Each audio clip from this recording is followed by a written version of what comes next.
boa noite.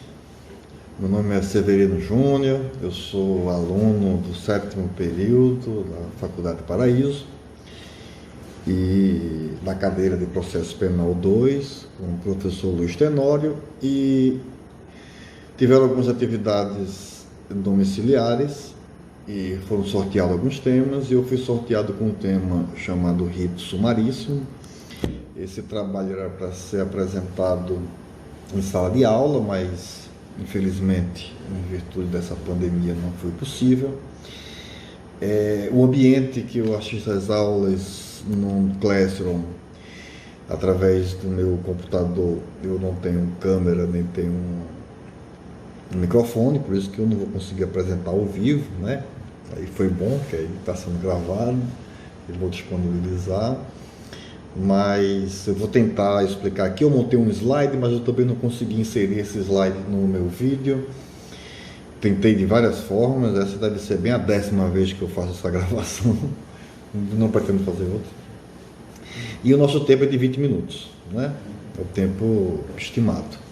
Então eu vou tentar ser bastante objetivo e sucinto para que a gente entenda. Todo mundo já conhece o rito sumaríssimo, mas é mais para a gente tentar trazer uma forma de dialética um pouco diferente. Eu quis me aprofundar em algumas situações que eu julgo mais importantes, mas graças a Deus vamos ter aí o professor para tirar nossas dúvidas mais contundentes, e no que eu puder ajudar, eu vou tentar ajudar quando a gente estiver lá online na nossa aula da próxima semana, dessa semana, quer dizer. Então vamos lá. Vou falar do rito sumaríssimo. Primeiro é importante a gente ter ideia da origem dessa terminologia, especialmente o sufixo íssimo.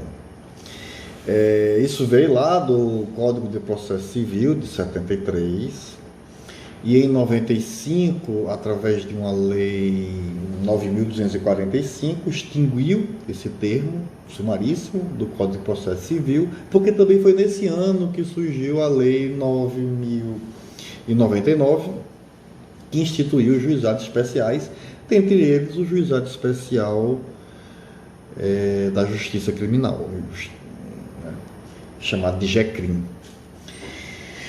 Então, surgiu esse termo, sumaríssimo, justamente em virtude da Lei 9.099, que trouxe esse rito. E esse rito, ele é bastante elogiado, principalmente na doutrina aí de Aury Lopes Júnior, que ele disse que foi uma medida que acabou criando, aí, quebrando um paradigma de tratamento de violência com violência. E essas características despenalizadoras do rito sumaríssimo é, de certa forma, um avanço, pelo menos na seara do direito penal mais humanizado, vamos chamar assim, né? E ele trouxe alguns institutos importantes dentro do JECRIM, que são despenalizadores, obviamente, mas que eles trouxeram uma figura, um instituto diferente para essa conjuntura do direito processual penal, que são as reparações, né, a composição dos danos civis, que é a transação penal e a suspensão condicional do processo. A gente vai tentar ver cada um aqui rapidamente, mas é basicamente isso. O JECRIM, ele é formado por dois tipos, né, vamos chamar assim, de justiça, uma justiça estadual e uma justiça federal. Cada uma tem o seu JECRIM, e o JECRIM federal está lá, daqueles crimes previstos no artigo 109 da Constituição, que é basicamente aqueles crimes contra que a União é parte, vão todos ser julgados pelo Juizado Especial Criminal Federal e os demais do Juizado Especial Criminal Estadual. E tem algumas regras, né, que a gente sabe. Uma da principal é que a pena máxima, né, seja limitada até 2 anos em abstrato. E segundo o Ricardo Brasileiro,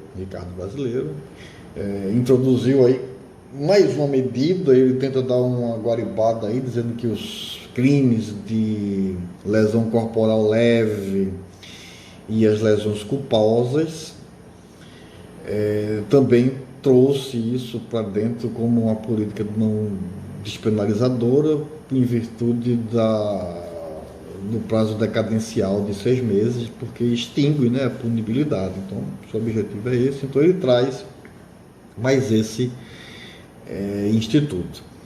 Mas, enfim, temos, na verdade, basicamente 3 situações que são características inerentes ao rito sumarício. A primeira é a composição dos danos civis. E essa composição da reparação dos danos civis, ela serve para substituir, né, a pena restritiva de liberdade. Vamos tentar entender dessa forma. A gente pode entender que a composição dos danos civis, na hora que ela acarreta a renúncia do direito de queixa ou de representação, acaba extinguindo a punibilidade. E essa reparação dos danos civis, geralmente é pecuniária, né? E ela é em favor do ofendido, né? Geralmente é em favor do ofendido.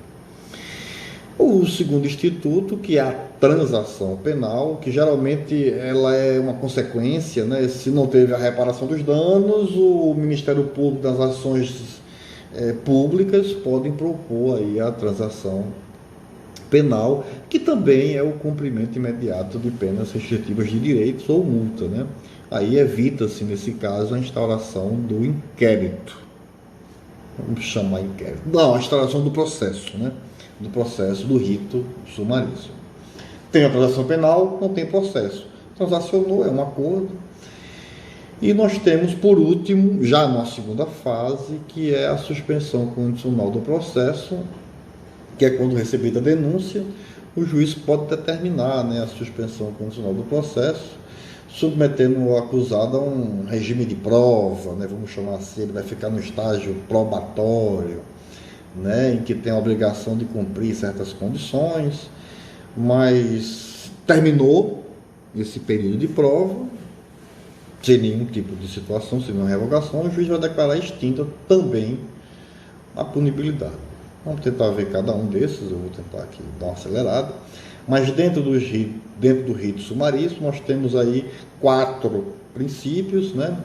Uma dica aí para quem gosta de utilizar aí siglas, a gente pode decorar a palavra na sigla SEIO, né? Sendo com C, que são os 4 princípios, né? Que é a celeridade, né? Que é a agilidade e rapidez no processo. Temos a economia processual, que aí é o resultado mínimo de emprego possível para obter o resultado esperado, né? A informalidade, né? Tende a ser informal os ritos sumaríssimos, evitando aí formalidades inúteis. E a oralidade, né, que tem prevalência sobre a escrita. Esses são os 4 princípios, basicamente, do rito sumaríssimo. Os objetivos do rito sumaríssimo é a reparação dos danos causados, né, pelo autor do delito e a aplicação de penas não restritivas de liberdade. Esse é o foco. Também são aplicadas as questões de conexão, né, e continência, né, está lá no artigo 60, que prevê a aplicação no GECRIM. Por exemplo, a pessoa portar droga para consumo próprio, né, uma maconhazinha, o Tenório vai lá, prende o cara, e esse crime é crime de menor potencial ofensivo, então ele é julgado pelo juizado especial criminal. Mas se ele tiver conexão, por exemplo, com o tráfico de drogas, aí não, aí vai afastar a competência do juizado especial criminal e vai para a justiça, não, na verdade vai para a legislação especial, né, o rito especial que é de drogas, da lei de drogas. E não existe inquérito policial, né, existe um termo circunstancial, que aí ele é uma investigação simplificada, né, que resume aí as declarações das pessoas envolvidas, juntamente com o exame de corpo e delito, né, quando os crimes deixam vestígios, e o objeto é atestar do TCO a materialidade do delito e a autoria, né? E mais uma questão, tudo que eu estou falando aqui, tá, são questões preliminares, gerais, considerações gerais do rito sumaríssimo. Aí nós temos aí a prisão em flagrante e a fiança, né, que não existe no rito sumaríssimo, desde que o autor se comprometa a comparecer à audiência, ele não pode ser preso e nem pagar fiança. Tá? E existe também as questões das limitações, né? As limitações tanto da competência como as limitações aí da pena. A competência do Jacrim são os crimes cuja pena máxima seja inferior a 2 anos, a pena em abstrato. Né? As contravenções penais fazem parte e as penas que são exclusivamente formadas por multa. Existem alguns paradoxos, principalmente na doutrina aí de Aurélio Lopes Júnior e o Giacomelli, que no caso das causas de aumento e diminuição de pena, incide a causa do aumento da pena. Quando a pena ela for combinada com aumento, que o aumento seja o máximo, né? E a diminuição da pena também não sirva de argumento para fazer aquela conta para dar nos 2 anos. Porque essa confusão doutrinária é que o Giacomelli ele argumenta que deve aumentar o grau mínimo e diminuir o grau máximo da pena em abstrato, porque ele diz que é impossível avaliar a pena no caso em concreto, porque não existe a dilação probatória ainda, então o processo pode chegar no final e o cara não ser culpado, né? Ou a culpa do cara ser reduzida, enfim. Mas aí o Aurélio Lopes Júnior entende que não deveria, que tem que existir, na verdade, a verificação do aumento da pena ao máximo, né? Não utilizar o mínimo de aumento. Aí nós temos aí a questão do crime tentado, né? Que a redução de 1/3 ela se aplica, né? Também limitada a 2 anos. E nós temos a questão aí dos crimes do concurso de crime, né? Quando o concurso de crime ele é material, somam-se as penas em abstrato. For 2 crimes, somam as 2 penas, material. Se for formal ou continuado, considera-se o maior aumento, né? Sempre buscando a pena máxima. Na formal, busca-se o maior aumento da pena máxima. O material, soma-se as penas. Enfim, o que importa para esse rito é que as penas sejam inferiores a 2 anos. Tá? A pena máxima, 2 anos. E existem alguns casos que modificam a competência, né, do juizado, que uma delas é a impossibilidade da citação pessoal, né, do autuado.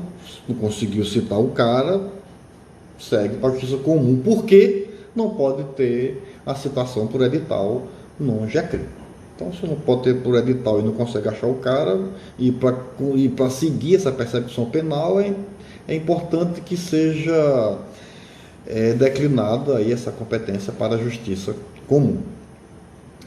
E também pela complexidade da causa, né? E é lá já num rito propriamente dito do rito sumaríssimo.